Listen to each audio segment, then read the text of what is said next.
Greetings. I'm Jason, fresh from the shower, and welcome to the Black Pill. Today we're talking about how overlapping taxonomies exemplify reification. And if three of those four words mean nothing to you, don't worry, we'll get to it. Is a hot dog a sandwich? Oh God, I'm so sick of this argument. Is a hot dog a taco?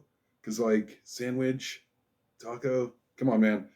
What's the relationship between dogs and rabbits?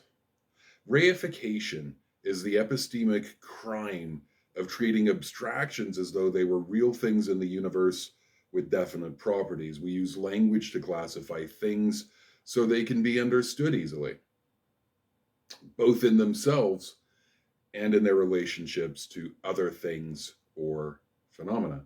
That our species does this so readily and easily might be at the heart of our success. Understanding relationships between things, though, relies on the purpose for doing so. That is, a cook has different priorities from a botanist.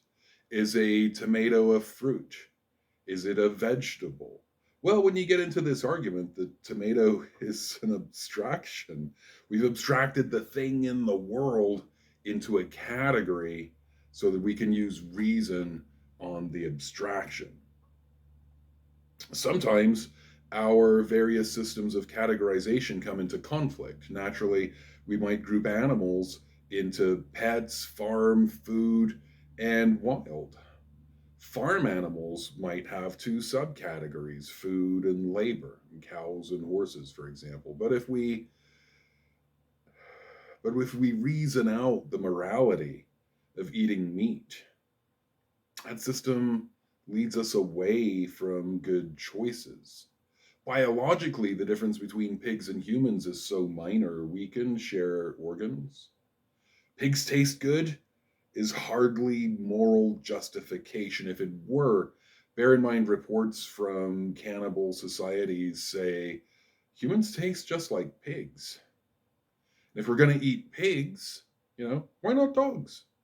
If we mean to eat cows, why not horses? There's no moral difference between them beyond in groups and out groups. We live with dogs. We farm pigs. We hunt deer. We make sense of the world in a way that is helpful to us in our regular lives. Dogs are pets, wolves are animals, fish are food. But formal definitions can override naturalistic classifications. Dogs and wolves are canines. Fungi aren't plants anymore. Who constitute our family or community? Who is like us is always a moving target. The more we understand how alike we are to other primates, the more empathic and social are other mammals, the more inclusively we tend to define us. The more formally we define a thing, the less it exists. There are no triangles. I did a whole video on that. When categorizing for science, consider the setting and utility of the system. Sadism might be part of BDSM play or community. Sadism might be a diagnosis necessary to keep regular people safe. When diagnoses become identity, there can be a movement to depathologize the identity. Keeping a clear, bright line between our taxonomic systems is necessary because they have quite different purposes. Don't get your chocolate in my peanut butter, and I won't get my peanut butter in your chocolate. There is a difference between having autism and identifying as autistic. The first is a pathology. Diagnosis enables care and treatment. The second enables a person to advocate for their own rights from a marginalized position. These are quite different purposes and should be understood as such. This drives at least some of the confusing, ever changing language in the community around autism. Also around non binary identities, uh, various labels for various ways of doing masculine, feminine, or combo plates, for example. It also drives controversy over self identification in autism, self diagnosis, and inclusivity in autism advocacy. One quite famous organization quite famously fundraises on the horror of raising autistic children while excluding any autistic adults from their boards. All DSM diagnoses are categories into which we abstract human experience. The fuzzier the category, the more inclusive it is, the more potential for harm, as people are treated as illnesses. And the drug companies use the DSM to disease monger with primary and secondary propaganda. Primary propaganda, direct advertising to consumers. Ask your doctor if X drug is right for you. Ask your doctor about Dupuytren's contracture, whatever.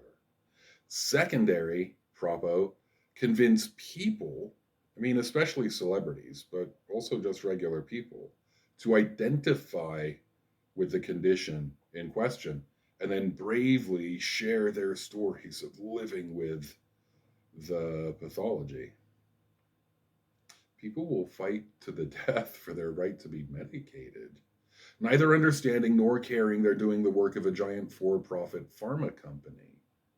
Said companies do tremendous harm worldwide, and it isn't clear how much good they do because they have specifically made it very difficult to assess precisely that fact.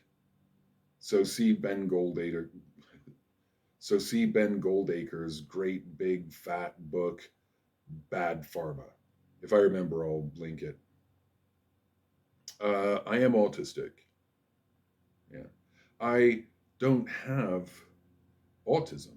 I had autism as a child, but the condition no longer impedes my ability to make money for shareholders. Yeah, only my desire to do so. I haven't outgrown the pathology. I've merely learned how to mask it sufficiently to go along and get along, but also to play to my strengths. This is now an identity rather than a pathology.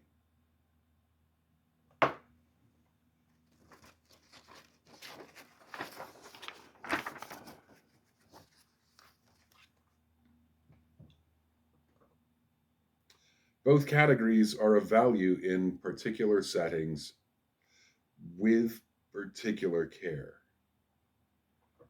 Folding a pizza in half doesn't make it a taco, but it does help you identify reification. Black pill out.